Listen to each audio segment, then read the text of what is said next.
안녕하세요. 사연을 시작하기에 앞서 구독과 좋아요 부탁드려요. 감사합니다. 사연 시작해 볼게요. 안녕하세요. 저는 남부럽지 않은 가정 환경에서 태어났어요. 아버지는 대형 건설회사 대표이사로 제가 태어났을 때부터 우리 가족은 경제적으로 풍족했죠. 강남에 위치한 넓은 아파트, 매년 해외여행, 원하는 건 뭐든 살 수 있는 여유. 그런 환경에서 자랐습니다. 물론 성공한 부모님이 계셨기 때문이었죠. 지연아, 학원 끝나면 기사님이 데리러 갈 거야. 오늘은 피아노 레슨도 있으니까 잊지 말고. 아침마다 엄마는 제 일정을 챙겨주셨어요. 남들이 보기에 엄마는 전형적인 부잣집 사모님처럼 보였을 거예요. 하지만 엄마에 대해 잘 모르는 사람들은 한 가지 사실을 몰랐죠. 저희 엄마는 국졸이시거든요. 엄마는 집안 형편이 어려워 초등학교만 졸업하고 일찍 서울로 올라오셨대요.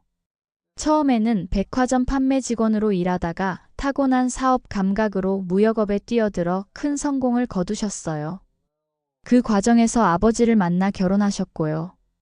학력은 높지 않았지만 엄마의 지혜와 현명함은 제가 나는 누구보다도 뛰어났어요. 특히 사람을 보는 눈과 비즈니스 감각이 정확했죠.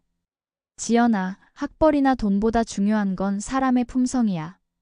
어떤 환경에서 자랐든 그 사람이 다른 사람을 어떻게 대하는지를 봐야 해.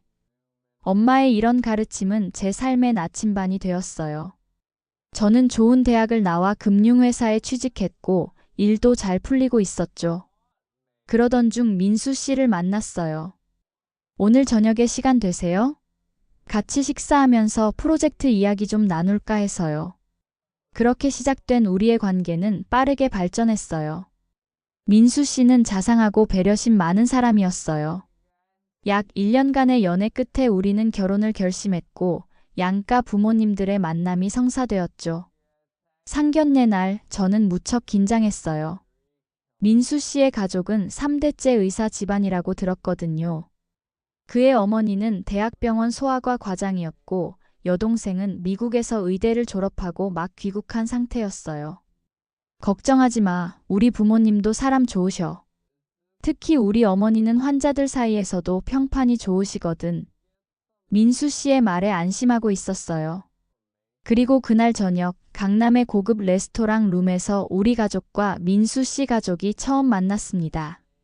안녕하세요. 처음 뵙겠습니다. 저는 민수의 어머니 김정희입니다. 안녕하세요. 민수 오빠의 여동생 이수연입니다. 반갑습니다. 민수 씨의 어머니와 여동생은 격식 있게 인사했어요. 두 분 다 세련된 옷차림에 자신감이 넘쳤죠. 우리 부모님도 정중하게 인사를 나누셨어요. 저는 지연이 아버지 박성민입니다. 이쪽은 제 아내 이미경입니다. 식사가 시작되고 대화는 자연스럽게 흘러갔어요. 아버지와 민수 씨의 아버지는 골프 이야기로 공통점을 찾았고 분위기는 나쁘지 않았습니다. 하지만 문제는 그때부터 시작됐어요. 지연 씨 어머니께서는 어떤 일을 하시나요? 민수 씨의 어머니가 물었어요. 저는 무역 일을 하고 있어요. 엄마가 답하셨어요.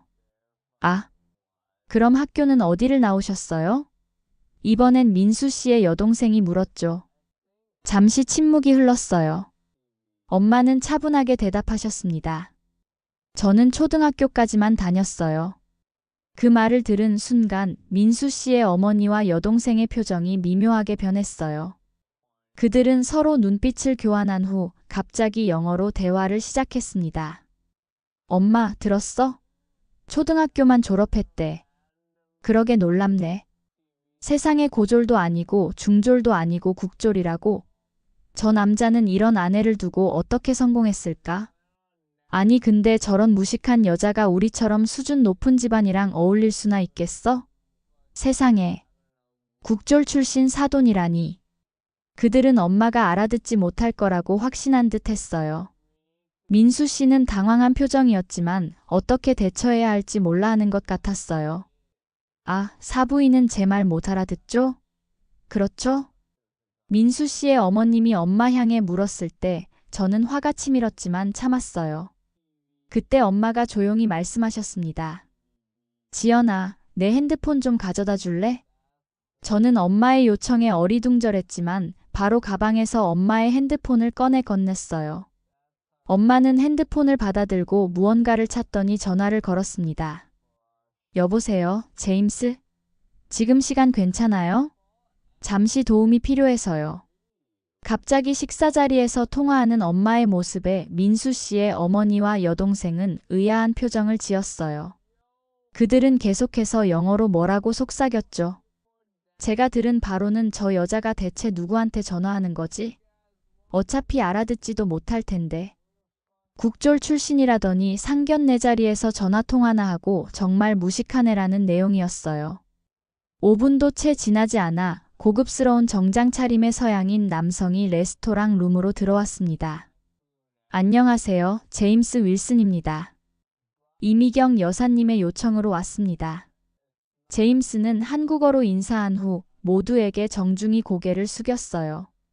민수 씨의 가족은 충격받은 듯한 표정이었습니다. 제임스는 제 개인 통역사예요. 국제 비즈니스를 할 때부터 15년째 함께하고 있죠. 엄마의 말에 룸 안에는 무거운 침묵이 내려앉았어요. 민수 씨의 어머니는 말문이 막힌 표정이었고 여동생은 얼굴이 하얗게 변했습니다. 아까부터 두 분이 영어로 나누신 대화를 제임스가 통역해 줄 거예요. 제가 직접 들었지만 실수했을 수도 있으니까요. 엄마는 미소를 지으며 말씀하셨어요. 그 미소 속에 날카로운 칼날이 숨어 있었죠. 그러면서 그들이 한 대화를 똑같이 영어로 말씀하시자 민수 씨와 민수 씨의 가족들은 놀라움을 금치 못했어요. 제임스는 차분하게 통역을 시작했습니다. 두 분께서는 이미경 여사님이 초등학교만 졸업했다는 사실에 놀라워하셨고 저런 무식한 여자를 아내로 두고 어떻게 성공했을까라는 말씀을 나누셨습니다. 또한 무식한 여자가 자신들의 수준 높은 집안과 어울릴 수 있을지 의문을 제기하셨습니다. 제임스의 정확한 통역에 민수 씨의 어머니는 자리에서 일어나려 했지만 다리에 힘이 풀린 듯 다시 앉았어요. 여동생은 고개를 푹 숙인 채 아무 말도 하지 못했습니다.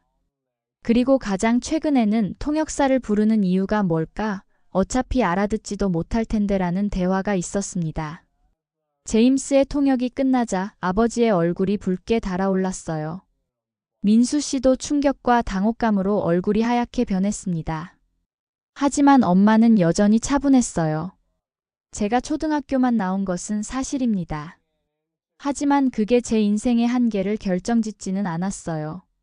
엄마는 천천히 가방에서 명함 하나를 꺼내 테이블 위에 놓았습니다. 거기에는 이미경 투자그룹 이사회 의장이라고 적혀 있었어요. 사실 제가 국제무역회사에서 시작해 경력을 쌓았고 그 회사를 인수해 지금의 그룹으로 키웠어요. 남편을 만난 건 제가 이미 사업가로 성공한 후였죠. 지금은 제가 그룹 경영을 맡고 있고요. 민수 씨의 어머니와 여동생은 믿을 수 없다는 표정으로 명함을 바라봤어요. 학교 교육은 짧았지만 비즈니스는 현장에서 배웠어요. 영어, 중국어, 일본어로 협상을 진행해야 했죠. 그래서 통역사가 필요했고 제임스가 15년째 저와 함께하고 있어요. 엄마는 잠시 물을 마시고 계속 말씀하셨습니다. 그런데 놀라운 건 제가 알고 보니 김 원장님의 병원이 우리 그룹 소유의 건물에 입주해 있더군요. 그리고 수연 씨가 지원한 대학병원도 우리 그룹의 주요 투자처고요. 이 말에 민수 씨의 어머니는 완전히 창백해졌어요. 여동생은 자리에서 일어서려다 다시 앉았습니다. 하지만 그건 중요하지 않아요. 중요한 건 사람의 품성이죠. 오늘 저는 제 딸의 미래 시어머니와 시누이가 어떤 사람들인지 충분히 봤습니다. 엄마는 차갑게 말을 마치고 일어섰어요. 아버지도 함께 자리에서 일어났습니다. 민수 씨, 우리 딸을 좋아한다는 마음은 알겠지만 이런 가족과는 인연을 맺을 수 없을 것 같네요. 지연이도 오늘 많은 것을 배웠을 거예요. 저는 잠시 망설였지만 민수 씨를 바라보며 말했어요. 민수 씨, 당신은 좋은 사람이에요. 하지만 저는 존중받는 관계에서 살고 싶어요. 오늘 있었던 일은 우리 미래의 모습을 보여준 것 같아요. 죄송합니다. 민수 씨는 망연자실한 표정으로 저를 바라봤어요. 그의 어머니가 황급히 일어나 엄마의 팔을 잡으려 했지만 제임스가 신속하게 사이에 끼어들었습니다.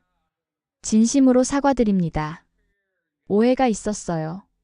다시 한번 기회를 주세요. 민수 씨의 어머니는 거의 애원하듯 말했지만 엄마는 고개를 저었어요. 오해가 아니라 진심이었죠. 방금 제임스가 통역한 내용이 증명하잖아요. 저희는 이만 가보겠습니다. 그렇게 우리 가족은 자리를 떠났어요. 레스토랑을 나오는 길에 민수 씨가 저를 붙잡았습니다. 지연아, 제발 다시 생각해줘. 우리 어머니와 여동생이 실수한 거야. 내가 다 해결할게. 저는 고개를 저었어요. 민수 씨, 당신이 아무리 좋아도 당신 가족과 평생을 함께 살아야 한다면 너무 힘들 것 같아요. 오늘 그분들의 진짜 모습을 봤으니까요. 그날 이후 민수 씨는 여러 번 연락을 시도했지만 저는 답하지 않았어요. 한 달 후 그의 어머니가 직접 우리 집에 찾아왔습니다. 고급 선물을 들고요. 제발 한 번만 더 기회를 주세요. 제가 얼마나 후회하고 있는지 모릅니다. 엄마는 그 선물을 정중히 돌려보내며 말씀하셨어요. 후회는 이미 저지른 일에 대한 감정이에요. 하지만 저희에게 필요한 건 앞으로 살아갈 딸의 행복이죠.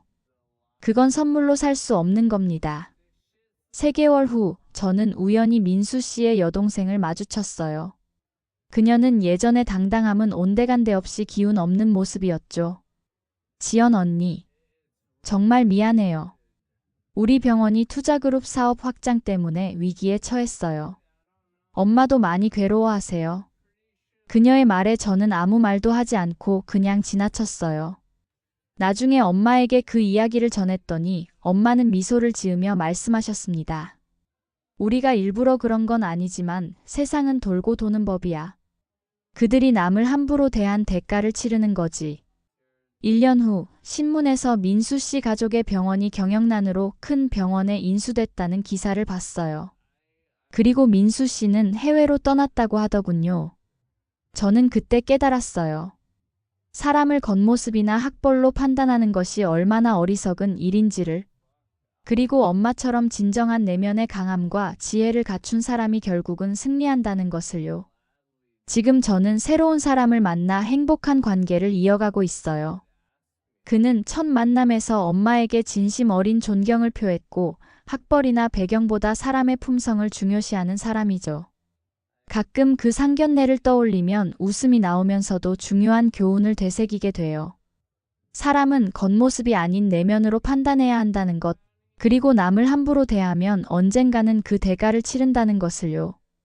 초등학교만 나왔지만 세계적인 기업을 이끄는 엄마, 그리고 그런 엄마의 딸인 저는 그 어떤 학벌이나 지위보다 소중한 가치를 배웠습니다.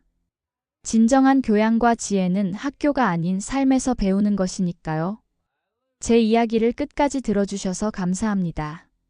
구독과 좋아요, 알림 설정까지 잊지 마세요.